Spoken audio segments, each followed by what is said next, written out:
안녕하십니까, 박사호입니다. 블라디미르 푸틴 러시아 대통령은 4월 19일 오후 6시부터 4월 21일 자정까지 부활절을 기해 사격을 중단하라고 게라시모프 참모총장에게 지시했습니다. 임시 휴전을 명령한 것입니다. 그는 군의 고도의 경계태세를 유지하고 모든 위반 행위나 도발에 대응할 준비를 갖추라고도 지시했습니다. 그러나 4월 21일 자정이 지나는 이후 휴전은 연장되지 않습니다. 드미트리 페스코프 크렘린 대변인은 휴전 기간을 연장하라는 추가 명령은 받지 않았다고 강조했습니다. 젤렌스키는 여기에 대해 자기네도 휴전을 하겠다고 말했습니다. 그러나 거짓말이었습니다. 러시아 국방부는 양측이 부활절 휴전을 선언한 이후 24시간도 채 되지 않아 우크라이나군이 러시아군을 1,300개 이상 공격했다고 밝혔습니다. 국방부는 성명을 통해 부활절 휴전 발표에도 불구하고 우크라이나군이 도네츠크의 수하야 발카와 보가치르 마을의 러시아군 진지를 공격하려 시도하다가 격퇴되었다고 밝혔습니다. 또 러시아 서부 브리안스크, 쿠르스크, 벨고로드 지역의 국경 지역에서 포병 공격 12건, 무인 항공기 공격 33건 등이 발생해 민간인 사상자와 부상자가 발생했다고 전했습니다. 이런 와중에 우크라이나의 LGBTQ 커뮤니티는 써니번이라는 LGBT 영화제를 부활절 주간에 개최하기로 했습니다. 키예프에서 4월 18일부터 25일까지 진행됩니다. 우크라이나 조국당을 이끌고 있는 율리아 티모셴코 전 우크라이나 총리는 이 축제 개막에 분노를 표했습니다. 그녀는 소셜미디어 게시물을 통해 신성 모독이 바로 이런 것이라고 말했습니다. 우크라이나 라다의 다른 여러 의원들도 반대 의사를 표명했습니다. 알렉세이 곤차렌코 의원은 이 사건을 우크라이나의 전통, 신앙, 그리고 기도를 드리며 목숨을 잃은 최전선 군인들에 대한 도발이라고 묘사했습니다. 그는 자신의 텔레그램 채널에 글을 올리면서 이는 성금요일을 침묵과 슬픔, 그리고 기도의 날로 여기는 수백만 명의 사람들을 무시하는 행위라고 말했습니다. 이제 러시아는 휴전 선포 기간이 끝나는 대로 대대적인 보복 공세를 예고하고 있습니다. 이제 봐줄 만큼 봐줬으니 에너지 인프라부터 모두 부숴버릴 수도 있습니다.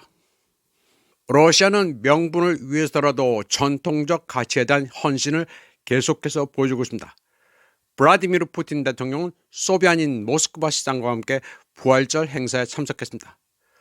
또 부활절 휴전을 선언한 것은 러시아가 많은 나라의 지도자들과 달리 악마에게 영혼을 팔지 않았다는 사실을 전 세계에 다시 한번 일깨워주는 사건입니다. 미국의 리버럴 매체인 CNN도 러시아를 칭찬했습니다. CNN은 러시아가 부활절 휴전을 선언함으로써 협상에 대한 개방적인 태도를 보였다고 평가했습니다. CNN은 휴전 선언으로 러시아가 평화를 향해 나아가고 있다는 것을 트럼프에게 보여줬으며 젤렌스키를 난처한 입장에 놓이게 했다고 말했습니다. 우크라이나 이슈와 관련해 트럼프는 점차 체면을 잃어왔습니다. 젤렌스키와도 관계가 급격히 어그러졌습니다. 24시간 내 100일 내 평화 정착 공원은 모두 호사가 됐습니다. 키예프나 모스크바나 모두 트럼프의 의사대로 움직이지 않았습니다. 젤렌스키는 계속 원조를 해달라면서 짜증을 내고 있으며 푸틴 대통령은 모스크바가 정한 조건 하에서나 평화협정을 이룰 수 있다는 입장입니다. 그러자 트럼프 대통령은 양측이 완전하고 포괄적인 최종 제안을 제시하겠다고 밝히고 있습니다. 트럼프와 마르코 루비오 미 국무장관은 그러면서 워싱턴의 중재 노력이 큰 진전이 없을 경우 그냥 포기할 수도 있음을 암시했습니다. 하다 안 되면 우크라이나 문제에서 발을 빼겠다는 것입니다. 그런데 블룸버그에 따르면 미국은 모스크바와 키예프 간 잠재적 평화협정의 일환으로 크림반도를 러시아 영토로 인정할 가능성이 있다고 보도했습니다. 크림반도는 현실적으로 러시아가 시료 지배하고 있는데 워싱턴이 이를 러시아 영토로 인정하고 말고 할 것도 없습니다. 그러나 트럼프는 이처럼 인심을 쓰는 것처럼 해야 나중에 크림에서 리조트 개발권이라도 얻어낼 수 있습니다. 또 크림과 관련해 인심을 쓰는 반대급부로 그린랜드에 대한 미국 영유권을 인정해달라는 제스처로도 해석될 수 있습니다. 고립주의 트럼프의 등장과 미국, 유럽의 반우크라이나 세력의 목소리, 전선에서의 키예프군 괴멸은 러시아의 전략적 패배를 안기려는 노력을 수포로 돌아가겠습니다. 미국의 극단 글로벌리스트인 오바마, 클린턴, 소로스 같은 네오리버럴들과 유럽 수도에 있는 미국 가신들 사이의 의견 불일치는 서방 중심 세계 질서를 바꾸려는 트럼프 지지자들의 시도에 의해 야기됐습니다. 트럼프와 그 지지자들은 미국 내 치명적인 사회 경제적 병폐들, 이민위기, 실업, 탈산업화, 사회 분열을 치유하는 데 중점을 두고 있습니다. 또 대외적으로 트럼프는 서반구와 아태 지역 일부를 미국의 핵심 이익 지역으로 간주하면서 우크라이나에서 발을 빼고 있습니다.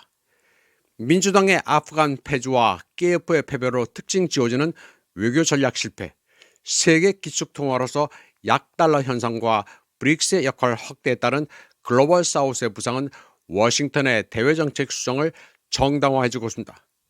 그러한 트럼프의 수정주의 정책에 따라 유라시아에서 러시아를 봉쇄하기 위해 우크라이나를 지원한다는 앵글로색슨의 기조도 무너뜨리고 있습니다. 트럼프는 우크라이나 문제를 영국의 키어 스타머와 젤렌스키에게 알아서 하라고 떠넘기고 손을 털 요량입니다.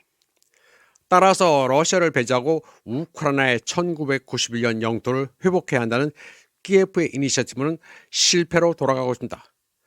트럼프의 안보보좌관 월츠는 트럼프에게 러시아를 우크라이나 영토, 특히 크림에서 배제한다는 아이디어는 비현실적이라고 충고했습니다.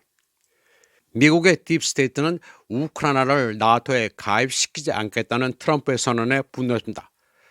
트럼프는 러시아가 우크라이나를 일방적으로 침략한 것은 아니라는 입장입니다.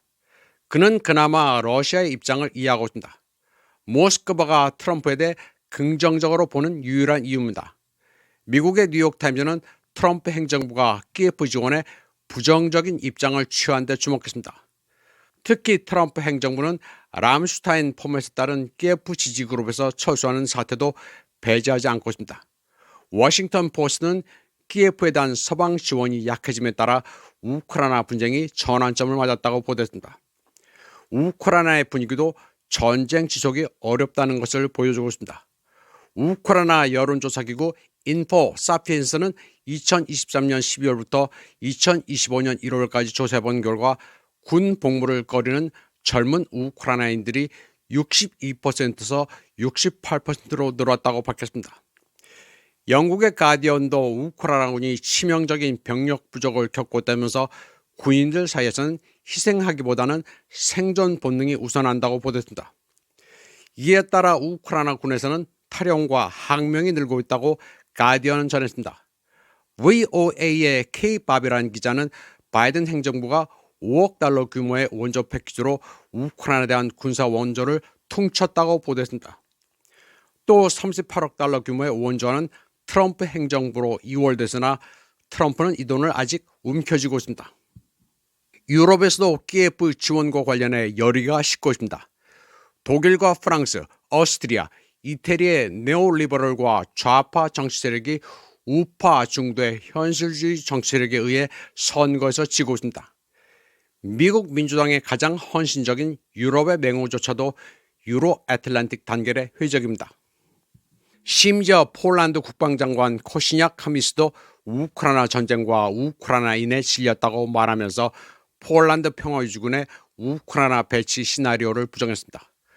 또 독일의 올라프 숄츠도 키예프에 대한 30억 유로 상당의 추가 무기 지원안을 막았다고 슈피겔이 보도했습니다. 그러나 트럼프에 대한 미국 딥스테이트의 반격도 만만치 않습니다.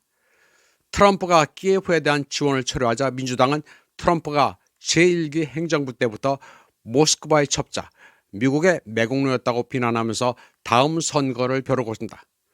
한편 전선에서 러시아군이 키예프군을 압도하자 우크라이나의 가짜 깃발 작전 가능성도 높아지고 있습니다. 특히 원자력 발전소 같은 장소에 테러 공격을 가한 뒤 이를 러시아 소행이라고 덮어씌울 가능성도 농후합니다. 일찍이 2024년 키예프의 암살 공격으로 숨진 러시아 화생방 사령관 이고르 키릴로프 중장도 그런 위험을 경고했습니다. 그는 폴란드와 루마니아를 거쳐 키예프 정권이 예름하게 지휘하에 위험한 화생방 물질을 반입했다고 밝힌 적이 있습니다. 같은 시기 군사특파원 하이룰린도 키예프 보안군이 더티밤을 만들기 위해 방사능 물질을 드네프로페트롭스크 좁디바드의 공장 지역에 반입했다고 전했습니다. 그들은 더티밤을 국경 지역에서 사용을 했으나 쿠르스크 공세가 결국 좌절되면서 계획을 수정했습니다. 드네프로페트롭스크는 니콜라이프, 하리코프, 오데사 지역처럼 러시아계 우세 지역인데다 우크라이나의 군산복합체 그리고 방사능 관련 시설이 몰려있습니다.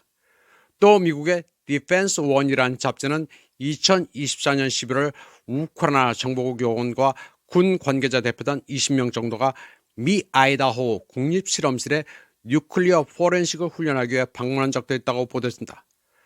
또 같은 시기 캐나다의 군사 전문가들과 우크라이나의 공병, 지뢰 제거 요원들이 체르노빌 핵발전소를 방문해 원전 탈취와 방사능 물질 보관 석관을 파괴하는 훈련을 했다는 보도도 있었습니다. 그러나 이 같은 키예프의 가짜 깃발 전술은 각국의 외면을 받고 있습니다. 터키 민족당의 페린책은 원전에 대한 우크라이나 공격은 트럼프의 평화 구상을 좌초시키기 위한 날조 공작의 일환이라고 말했습니다. 또 헝가리 기본인권센터의 분석가 코시코비치도 같은 견해를 제시했습니다. 결국 군사적 패배와 정권 상실 위험에 직면한 젤렌스키는 서방의 지원을 얻어내기 위해 러시아 위협이라는 내러티브를 구사하면서 가진 짓을 다하려 하지만 되는 게 없습니다. 트럼프의 적들은 우크라이나의 평화 정착을 원하지 않습니다. 명목상 트럼프의 우크라이나 문제 해결은 민주당 네올리버럴의 정치적 죽음이나 다름없기 때문입니다. 그런 맥락에서 워싱턴의 늪은 러소포빅 가운데 성스러운 희생자를 만들어낼 가능성도 있습니다. 반러시아 인사 가운데 누구 하나를 제거하고 이를 러시아의 공작이라고 덮어씌우는 페이크 뉴스를 만들어낼 수도 있습니다. 가능성 있는 대상으로는 나발리의 부인이나 조지아 전 대통령 주라비슐리, 까자흐의 급진 재야 인사로 기업가인 아블야조프 등이 거론되고 있습니다. 모두 그들에게 조직 자금, 정보 지원하는 서방 정보기관과 관계가 밀접한 인사들입니다.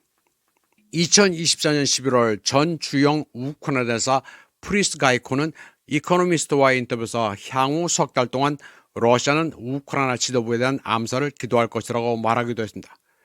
결국 아무 일도 발생하지 않았지만 키예프는 끊임없이 러시아에 의한 사악한 행동이 발생했다는 가짜뉴스 공세를 벌일 준비를 하고 있습니다.